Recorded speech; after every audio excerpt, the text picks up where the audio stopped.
What I want to show you in this video is something that is absolutely amazing. It's a brand new feature in Adobe Photoshop Creative Cloud called Perspective Warp. Now I have a photograph open. I didn't take this photo. It was taken by a company called PhotoSpin. And don't forget, if you want to follow along, you can download the assets for this video. What I want to do first, though, is make a copy of it. So I'm going to drag it down. This is one way to do it. Make a copy. That is not necessary. But this way we get to see kind of a before and an after. Now it will work with just about any image, but your first test is to go up to the word Edit on the pull-down menu and go down, and you better see Perspective Warp. If you don't, no big deal. Just go out to the cloud and download the latest version of Photoshop. Now what does it do? What does Perspective Warp do? It literally allows me to re-enter a three-dimensional world to change the perspective of the image, as if, as the photographer, I change my position. Now we're going to do two things. One's very easy. I'm going to straighten the buildings out. The other part's more fun. Change the perspective. Now we've got the tool selected. You do this by building grids, perspective grids. So if I click somewhere, you can see your first grid. Now we can get in the middle. Let's talk about how this works. Get in the middle, move it around as a whole. Go to a pin, move the pins. Just like that. If I go to the side, top, or bottom and drag, I can move it. But the trick is, if you hold down the Shift key at the same time and move it, it changes the perspective too. Can help you out. The other thing I do like is if you select a pin, you can use your arrow keys to gently nudge it into place. Or get on it, click it, and delete it. Now we need two. We're working with a three-dimensional item that's been compressed two-dimensionally. We need two planes on this. And we're going to use this right here as our dividing line. Click and drag this time. Save you some time in moving it around. Now I'm going to leave it right there. I'm going to come up here and click this one and move it over. And what I want to do is grab and select that line. Now down here, I think I'll use my arrow keys. Do you have to do this? Not really. But if you do, if you spend the time to get these lines down right based on perspective of the image, it's going to save you time later on. So I'm going to come over here and grab this one. And we're going to drag it down. Now I can use these lines to match up with these, and that's what I'm doing. Let's do this one down here too. So what I'm trying to do here is just match those up. Let's come down just a little bit more. Just about like that. That doesn't look too bad. Now we need the other side of our box, if you will.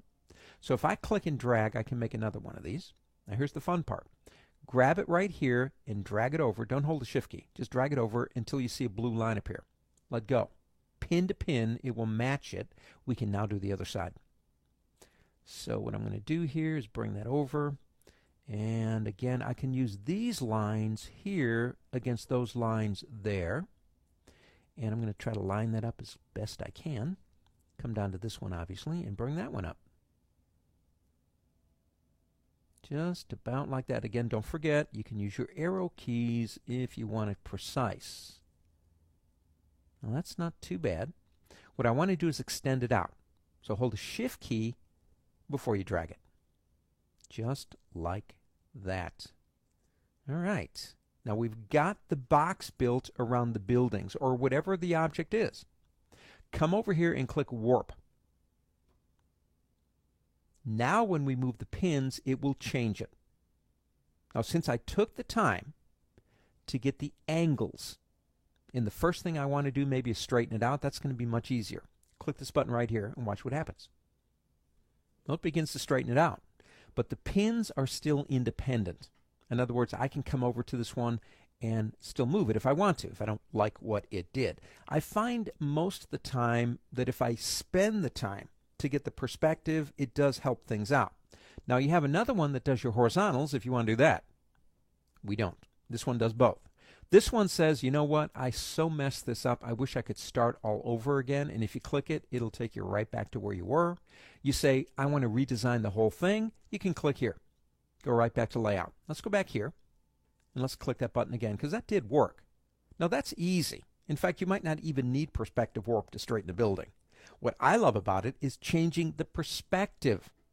Now if I come down to this point right here and move it, these are still independent. And here's the trick. Come over to this line, hold the Shift key down until it turns yellow, and then click on it. Now that does two things. If it wasn't perfectly vertical, it is now. But the other part is in perspective. Watch this. If I come down here and move this point left or right, it locks the top one in and allows me to literally change the perspective where the photograph was taken. And if you look closely, it's not just stretching the stuff out. It's working with complex algorithms to decide what it would have looked like if the photographer had changed positions. That's why I like this thing so much. It gives you total control over what you're doing. Now you can even change it by foreshortening it. Whatever you want to do to change what you think this image will be, and understand we're not talking about a formula. Well, it's got to be 27 degrees because of this, that, or the other. We're talking about you. You are the photographer. You are the designer. What looks good to you? Now let's say you like that. You can set it by clicking right here, or you can say, I wish I'd never done anything, and click here to get out of it.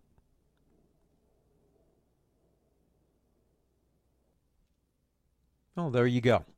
If I turn it on and off, you can see the before and the after.